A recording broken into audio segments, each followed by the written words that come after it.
Hola, muy buenas a todos. Bueno, vamos a ver el tercer objeto de aprendizaje, que espero que sea de utilidad para entender bien la idea de constitución, cuando surge y un poco las características que contiene toda constitución y quizá también la necesidad de su existencia, ¿no? Bueno, en primer lugar vamos a hablar un poquito de cómo nace la idea de la necesidad de una constitución. Esta idea nace con los movimientos revolucionarios tanto en Francia como la Revolución Norteamericana. Debemos decir que la idea un poco se pervierte porque realmente, bueno, pues queda muy bien el decir que nacen esos principios de libertad, de solidaridad, de todas estas cosas, pero bueno, se pervierte cuando realmente la burguesía lo que acaba persiguiendo al final es realmente el poder, ¿no? Luego veremos el porqué. Es importante que sepáis que la necesidad o digamos la finalidad de una constitución es básicamente la de limitar el poder, ¿eh? La constitución no nace como necesidad de una norma que esté por encima del resto ni nada de esto, sino como una necesidad de seguridad del ciudadano de que el poder no va a volver a confluir en unas solas manos como pasó en los siglos sobre todo XVII y XVIII con las monarquías absolutistas. Bien, ¿la Constitución qué es? Pues la Constitución es una supernorma, es la norma más importante del ordenamiento jurídico que contiene dos elementos fundamentales, la parte dogmática y la parte orgánica. La parte orgánica son precisamente los órganos que detentan el poder y que van a evitar que se concentren estos poderes en unas solas manos. En la parte orgánica de nuestra Constitución pues podemos distinguir la corona, que es la jefatura del Estado, que tiene un papel simbólico en España, el Ejecutivo, que es el Gobierno, ¿de acuerdo? El Gobierno, al frente del cual se encuentra el presidente del Gobierno y el Consejo de Ministros. Y luego vamos a tener el Poder Judicial. El Poder Judicial es único y exclusivo para todo el Estado, ¿no? Esto lo podéis ver en el artículo 117.5. También tenemos algunos órganos autonómicos de poder, como por ejemplo, si hablamos del Gobierno, pues tenemos el presidente del Consell, que ojo, lo es también de la Generalitat, es presidente de toda la comunidad y también del órgano de gobierno que es el Consell, y luego tenemos también el Parlamento Autonómico, que son les Corts Valencianes, que es el órgano que detenta sobre todo el poder legislativo, aparte de aprobar el presupuesto y de hacer una acción de control al gobierno. Bueno, pues esto en cuanto a esa limitación del poder, ¿no? Luego hay otra parte en la Constitución, como decía, que es la parte dogmática. La parte dogmática contiene los derechos fundamentales y libertades públicas de los ciudadanos. Los más importantes derechos que tenemos todos los ciudadanos se encuentran desde el artículo 14 al artículo 30 y son los especialmente protegidos. También podéis decirlo, miradlo en la Constitución, que son los del título primero, capítulo segundo, sección primera.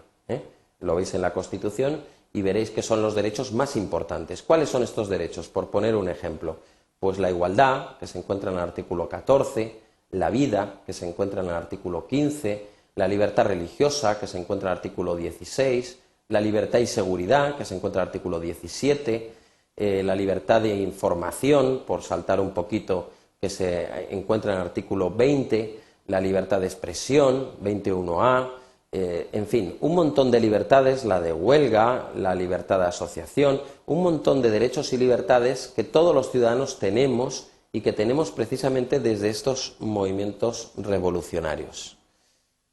Hace falta, aparte de estos derechos libertad o de resistencia, que se llaman así cuando nacen porque son frente al Estado, es decir, el ciudadano puede defenderse contra el Estado cuando es el Estado el que le vulnera estos derechos, aparte de esto tenemos unas reglas especiales de revisión. Hay procesos, y debe haberlos en todo Estado constitucional, que revisen la actividad de la administración pública por si se aparta en algún momento del principio de legalidad. Tenemos ejemplos ahora mismo de rabiosa actualidad de actuaciones públicas que han sido irregulares. Pensemos en el caso Malaya, en Marbella, y en otra serie de casos que lamentablemente han existido en nuestro país más o menos recientemente. Pues bueno, ¿cómo se llega a revisar esto? pues mediante unos procedimientos, en este caso judiciales, en los cuales pues se va a examinar cuál ha sido la actividad de la administración pública y en qué momento se ha desviado del principio de legalidad. Y ojo, porque eso va a generar un principio consecuencia que es la responsabilidad de todos aquellos que hayan actuado al margen de la ley. Y esa responsabilidad, pues como sabéis, puede llegar a las penas de prisión o de multa, ¿no? En función del tipo de delito o de falta que se haya cometido. Tenemos otra característica muy importante para limitar el poder, que es la separación de poderes. La separación de poderes en España la tenemos en dos vertientes: horizontal, legislativo, ejecutivo y judicial, y vertical, que es Estado, comunidad autónoma y régimen local, que son los municipios. ¿De acuerdo? Entonces, bueno, que sepáis que existen esas dos divisiones, una de poder y otra territorial, es decir, conectando el poder al territorio. Estado, comunidad autónoma, antes lo he saltado, provincia y luego municipios. Luego tenemos también otra característica muy importante para limitar el poder, que es el papel de los jueces. Los jueces tienen que ser independientes y inamovibles. Esto lo tenéis en el artículo 117. Es decir, los jueces son unos señores que aprueban una oposición y su labor la tienen que realizar con absoluta independencia, sin poder aceptar ningún tipo de instrucción de ningún tipo de poder más que el suyo propio, el de los jueces. Y luego hace falta también una justicia constitucional. Una justicia constitucional, en nuestro caso, la ostenta el Tribunal Constitucional y se dedica a ver el ajuste de las leyes a la Constitución y también a la vulneración de los derechos fundamentales por parte del Estado. Esto se conoce con el nombre de recurso de amparo y lo podéis estudiar con tranquilidad en el artículo 53.2 y en la Ley Orgánica 2/79, que es la que desarrolla este artículo 53.2. Bien, en cuanto a las características del Estado constitucional, algunas ya las hemos visto. La primera de ellas es que debe haber una supremacía de la Constitución. Yo siempre dibujo una pirámide, siguiendo a Kelsen, que era un autor austriaco que un poco explicaba así el derecho. Pues en una pirámide la norma más importante y fundamental es la Constitución. Esta norma es la que fundamenta el resto de normas, de tal modo que si cualquier norma la contradice, es derogada y expulsada del ordenamiento jurídico. Tenemos algunos casos en España, algunos recientes, la Ley de Seguridad Ciudadana. Recordad aquello de lo de la patada en la puerta. Bueno, pues la Ley de Seguridad Ciudadana había puesto un precepto en el cual se preveía que cuando un agente de policía tuviera razones fundadas de que se estaba cometiendo un delito, podía entrar en un domicilio. Bueno, ello atenta frontalmente contra el artículo 18.2. Ya veremos en clase por qué, y básicamente solo os adelanto que el porqué está en que ese supuesto no lo contempla el 18.2 y por tanto es inconstitucional. Bueno, luego otra característica es que se debe regular el acceso al poder. En nuestra Constitución tenemos el famoso artículo 23 que regula cómo se llega a un cargo político o a un cargo funcionarial y cuáles son los principios que rigen ese acceso al poder o ese acceso a la función pública. En la función pública es el mérito y la capacidad, y en el acceso al poder ser elegido democráticamente. Debe haber un mandato predefinido, un tiempo durante el cual se ostente este poder y después otro procedimiento nuevo para acceder al poder, que son el sistema electoral, las elecciones. Luego tenemos la responsabilidad de la Administración, que ya os he hablado hace un momento, puede ser civil o penal, dependiendo de si es delictiva o no, y el funcionario que incurra en esta responsabilidad pues puede ir a la cárcel igual que cualquiera de vosotros.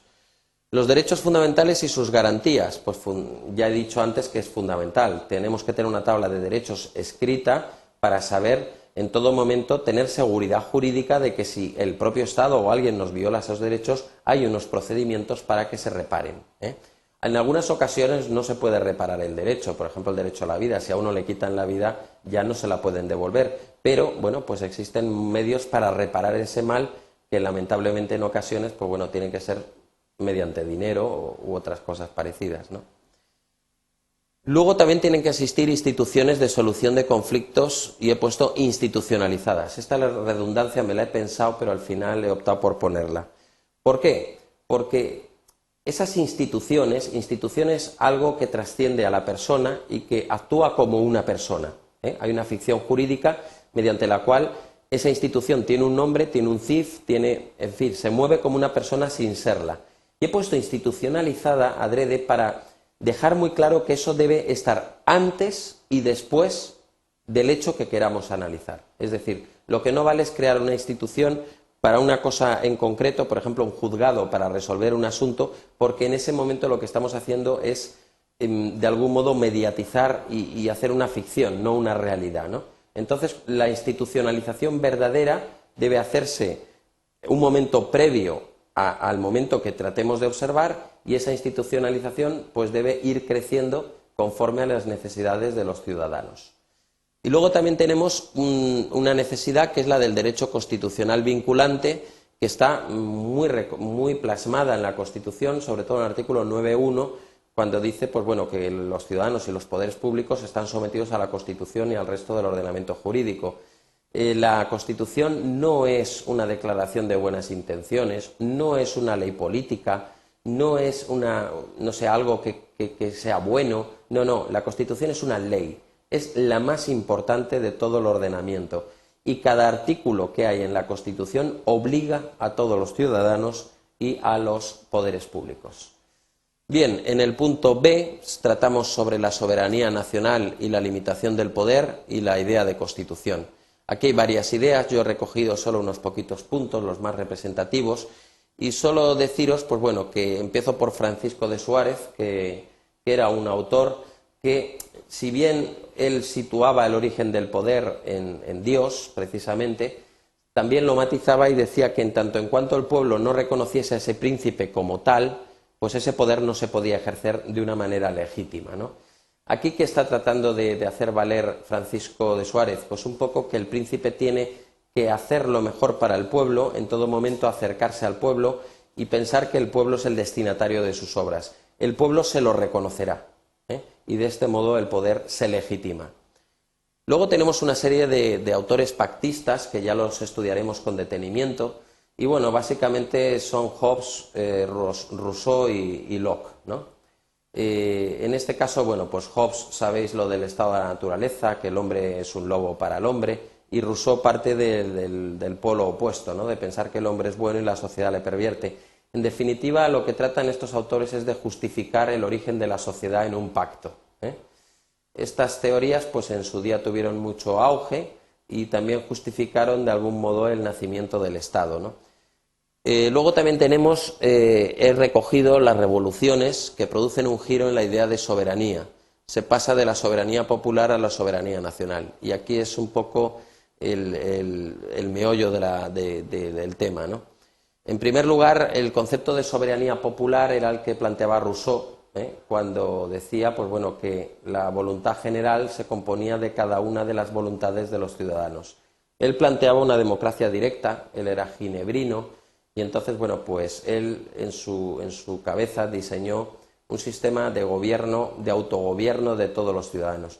Eso está demostrado que es imposible con los niveles hoy de complejidad de los estados, ¿no?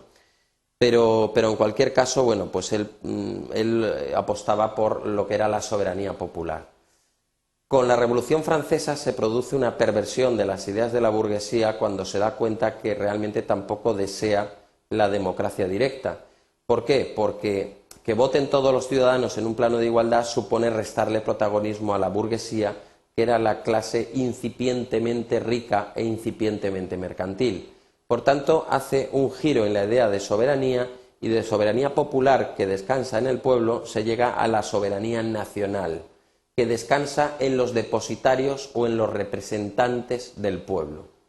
Estos representantes no son otros que el Parlamento, ¿de acuerdo? Unos señores que van a ser elegidos de acuerdo a unos parámetros de renta o de cultura, si no, no pueden presentarse a las elecciones. Estos son los depositarios de la soberanía, se les llama representantes de los ciudadanos, y estos son los representantes de esa soberanía nacional, de toda la nación, ¿de acuerdo? Este es un giro que hizo la burguesía con bastante inteligencia para evitar que la democracia popular y directa fuera una realidad. La división de poderes, por supuesto que la desea la burguesía, para que así la monarquía no vuelva a detentar todo el poder, legislativo, ejecutivo y judicial, y esto es una idea que empieza en Locke, y que luego continúa Montesquieu en su famosa obra El espíritu de las leyes, donde trata de hacer todo un tratado sobre cómo separar los poderes de manera que estén separados y colaborando entre ellos. Luego tenemos la idea de derechos resistencia o derechos de libertad, que es esa idea de que los derechos de los ciudadanos también se predican frente al Estado, la libertad de huelga, la libertad de información, libertad de asociación, etcétera, y luego la idea de la rigidez constitucional.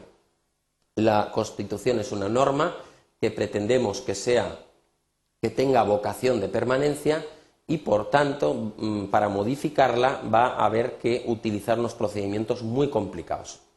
En la actualidad, los dos procedimientos, menos rígido y más rígido, para poder modificar una Constitución, se encuentran en los artículos 167 y 168. Muy brevemente, y para que entendáis la complejidad de modificar algo importante de la Constitución, voy a decir el 168. Se requieren 2/3 a favor de Congreso y de Senado, disolución de las Cortes, nuevas elecciones. Los nuevos elegidos tienen que ratificar, mediante 2/3 nuevamente de Congreso y de Senado, la resolución anterior. Cuando la han ratificado estos nuevos elegidos mediante 2/3 de Congreso y 2/3 de Senado, se someterá también a referéndum popular, que también tendrá que salir el sí para modificar una de estas partes esenciales. ¿Qué partes esenciales tiene la Constitución? Título preliminar, título segundo, que es la corona, o precisamente los derechos fundamentales y libertades públicas, que son estos artículos que os he comentado antes, del 14 al 30. Bueno, pues con esto termino el tercer objeto de aprendizaje y solo deseo que haya sido de utilidad. Cualquier duda que os pueda surgir al socaire de ver esta presentación, pues os rogaría que vinierais a mi tutoría para que yo os pueda aclarar cualquier idea que haya dicho aquí de un modo rápido. Muchas gracias y hasta el próximo día.